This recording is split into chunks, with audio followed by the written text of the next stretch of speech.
નમસ્તે બાળ દોસ્તો, કેમ છો બધા? મજામાં ને? તમે અત્યારે અવનવી પ્રવૃત્તિ શીખી રહ્યા છો. તો દીપોત્સવ કાર્યક્રમ અંતર્ગત અવનવી પ્રવૃત્તિ આપણે ઘરે બેઠા કરવાની છે અને તમારા ઘરને દિવાળીના સમયમાં સુશોભિત કરવાની છે. તો બધા જ મિત્રો તૈયાર થઈ જાઓ. આજે આપણે સરસ મજાનો વોલપીસ બનાવતા શીખવાના છીએ. આપણા ઘરે જ્યારે ઘર સફાઈ કરતા હોઈએ ત્યારે ઘણી બધી વસ્તુ નકામી આપણે ફેંકી દેતા હોઈએ છીએ. તો આજથી એ વસ્તુ આપણે ફેંકવાની નથી. એ નકામી વસ્તુના ઉપયોગથી જ આપણે આપણી વિવિધ સુશોભનની પ્રવૃત્તિ કરવાના છીએ. તો ચાલો મારી સાથે આજે એક નવી પ્રવૃત્તિથી તમને અવગત કરાવીશ. બાળમિત્રો, આજે આપણે એક સરસ મજાની પ્રવૃત્તિ કરીશું જેમાં વોલપીસ બનાવવાના છીએ. જેમાં એક હાર્ડબોર્ડ લીધેલું છે. તમે પૂંઠાનો પણ ઉપયોગ કરી શકો છો તથા તેની સાથે સાથે આપણે બીજી સામગ્રીમાં આવી રીતે જુદા જુદા આકારના પૂંઠાનો પણ આપણે ઉપયોગ કરવાના છીએ. આ ઉપરાંત તેને સુશોભન માટે આપણે આવા જુદા જુદા આકારના કાચનો ઉપયોગ કરવાના છીએ. આવા સરસ મજાના આભલા બજારમાં મળતા જ હોય છે જે તમે લાવી અને સુશોભન માટે વાપરી શકો છો. તો તમે અહીંયા જોઈ શકો છો કે સરસ મજાના આભલા પણ છે. પછી આપણે કલર કરવા માટે આવો કોઈ પણ રંગનો કલર પણ લઈ શકીએ અને પછી જરૂર પડશે ગુંદરની. તો આટલી વસ્તુના ઉપયોગથી આજે આપણે વોલપીસ તૈયાર કરીશું. હવે તમે આ જે હાર્ડબોર્ડ જોઈ રહ્યા છો તેમાં આપણે વોલપીસ બનાવવા માટે એને આ રીતે આપણે મૂકવાનું છે અને આ જે પીસ મૂકેલા છે તેને તમારે તમારી રીતે ગોઠવવાના છે કે કેવી રીતે ડિઝાઇન બનાવવી છે. તો અત્યારે હું આ રીતે લગાવી રહી છું. હવે આપણે એને બધા પીસને આ રીતે અહીંયા ચોંટાડી દેવાના છીએ. બરાબર ને? ચોંટાડ્યા બાદ આપણે સરસ મજાનો મનગમતો કલર કરવાના છીએ. તો કલર કર્યા પછી આપણે આપણું કામ આગળનું શરૂ કરીશું. બાળમિત્રો, અહીંયા આપણે કલર કરી અને સુકાવીને તૈયાર કરી દીધો છે. કલર કર્યા બાદ તમારે થોડીક વાર એને સૂકવવા દેવાનું છે. પછી જ આપણે આગળનું કામ શરૂ કરી શકીએ. તો આપણો આ જે કલર છે એ સુકાઈને તૈયાર થઈ ગયો છે. હવે આપણે આગળની પ્રવૃત્તિ માટે આપણા જે આભલા મેં તમને બતાવ્યા છે એ બધા લેવાના છીએ.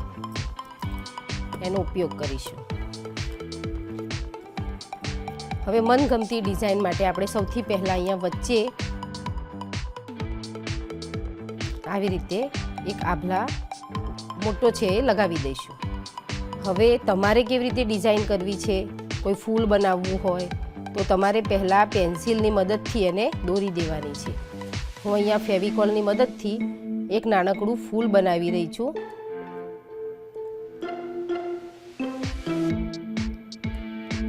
બધી જગ્યાએ આપણે ફેવિકોલ લગાવી દઈશું.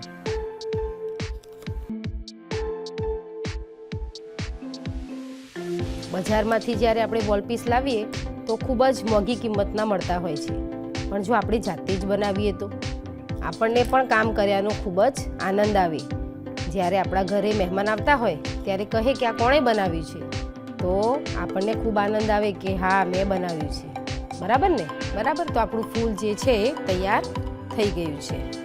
હવે આપણે ચાર બાજુ બીજા પણ આભલા લગાવવાના છીએ.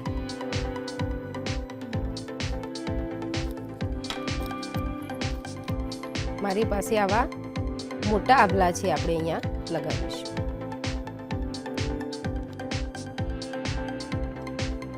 તમારે બાળમિત્રો એટલું ધ્યાન રાખવાનું છે કે જ્યારે કલર કરો ત્યારે અલગ અલગ પીંછીનો ઉપયોગ કરજો, નહીં તો બધા જ કલર બગડી જાય. એટલે અને એને થોડીક વાર સુકાવા દેવાનો, જેનાથી આપણો કલર એકદમ સારો લાગે. પછી આપણે આ રીતે અહીંયા પણ બીજા આભલા લગાવવાના છીએ.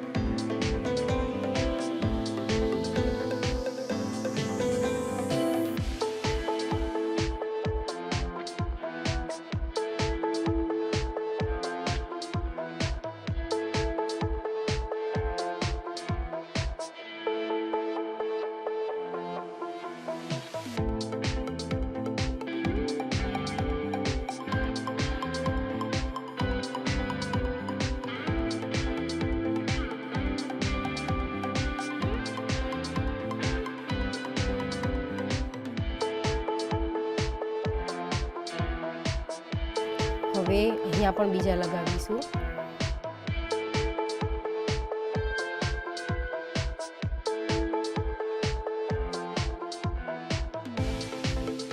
તમારા ઘરે મોતી હોય કે લેસ હોય તેનો પણ તમે ઉપયોગ કરી શકો છો.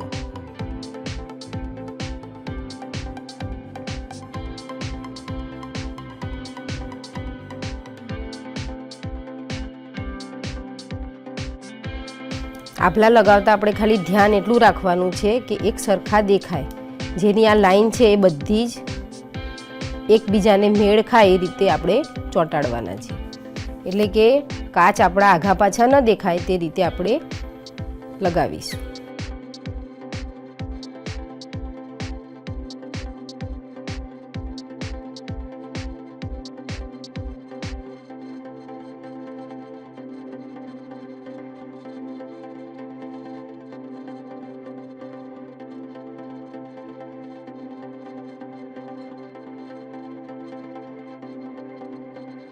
તો આ રીતે આપણે બે બાજુ લાગી ગયા છે.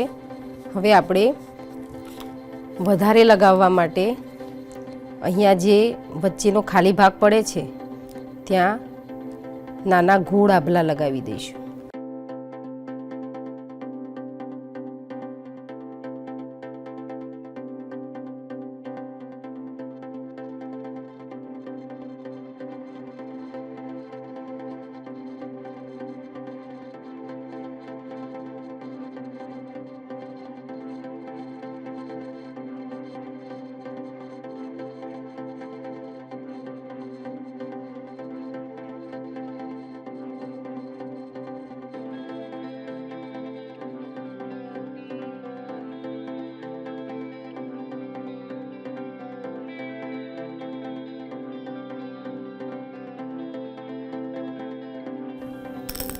હવે કાચ તો આપણે લગાવી દીધા, પણ થોડીક જગ્યા બાકી રહી ગઈ છે જેને આપણે પૂરી કરી દઈશું.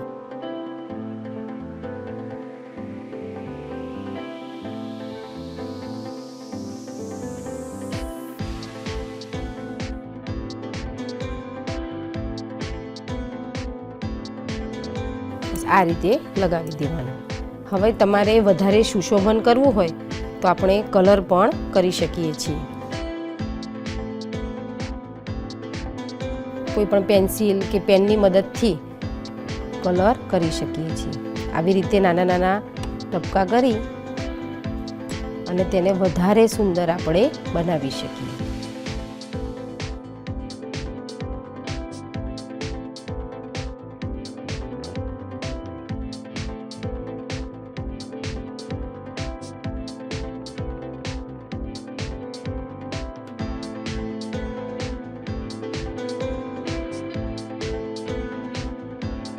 તમારી પાસે આભલા ન હોય તો ખાલી કલરની મદદથી પણ તમે બનાવી શકો છો.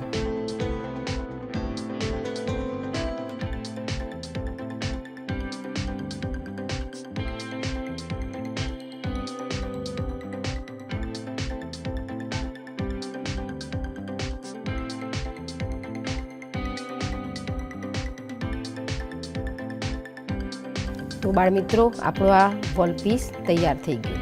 હજુ આપણે આ ફૂલને વધારે આકર્ષક બનાવવું હોય તો કલર કરી શકીએ. આવી રીતે થોડોક કલર કાચ ઉપર પણ કરી શકીએ છીએ.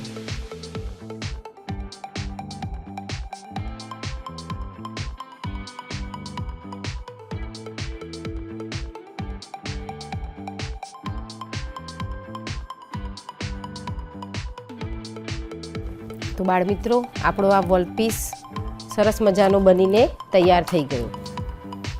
હવે થોડુંક વધારે સુશોભન માટે આપણે એની નીચે ફૂમતા પણ લગાવી શકીએ. આવા ફૂમતા તૈયાર પણ મળતા હોય છે અને આપણે જાતે પણ રીલ લાવી અને બનાવી શકીએ છીએ.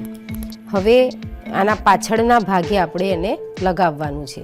તો આવી રીતે સહેજ ઊંધું કરી અને લગાવી દઈએ. અહીંયા છેડા ઉપર થોડોક ફેવિકોલ લગાવી અને કરી દઈશું.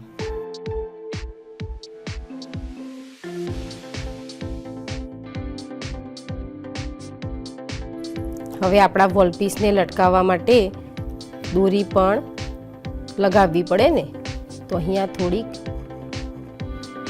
દોરી માટે પણ ફેવિકોલ લગાવી દઈશું અને આ રીતે દોરીને અહીંયા મૂકી અને થોડીક વાર ચોંટવા દેવાની છે. તો બાળમિત્રો, આપણો આ વોલપીસ બનીને તૈયાર થઈ ગયો છે. દેખાય છે ને સરસ? તો આવું પણ મેં એક બીજો બનાવીને તૈયાર રાખેલો જ છે, જે આપ જોઈ શકો છો કે વોલપીસ હંમેશા 2 બનાવીએ તો આપણે આપણા દરવાજાની આજુબાજુ લગાવી શકીએ છીએ. દેખાય છે ને બરાબર? જોયું ને બાળમિત્રો કે અવનવી વસ્તુના ઉપયોગથી આપણે સુંદર મજાના વોલપીસ તૈયાર કર્યા. તો માત્ર હાર્ડબોર્ડ, કલર અને આભલાની મદદથી આપણે સરસ મજાના વોલપીસ બનાવી શક્યા. તો આ રીતે તમારે પણ પ્રવૃત્તિ કરવાની છે અને પોતાના ઘરને સજાવવાનું છે. આ ઉપરાંત ડિસ્ક્રિપ્શન બોક્સમાં જે લિંક મૂકેલી છે તેમાં આવી રીતે તમારા વોલપીસ બનાવી અને ફોટા મોકલવાના છે. આ ઉપરાંત ફેસબુક, યુટ્યુબ અને બાયસેગના માધ્યમથી પણ તમે અવનવા વિડીયો નિહાળી અને ઘરે પ્રવૃત્તિ શીખી શકો છો અને બનાવીને અમને મોકલવાના છે. તો બાળમિત્રો, તમને ખૂબ મજા આવે છે ને? તો દીપોત્સવ કાર્યક્રમ અંતર્ગત આ પ્રવૃત્તિ કરી અને અમને ચોક્કસથી મોકલજો.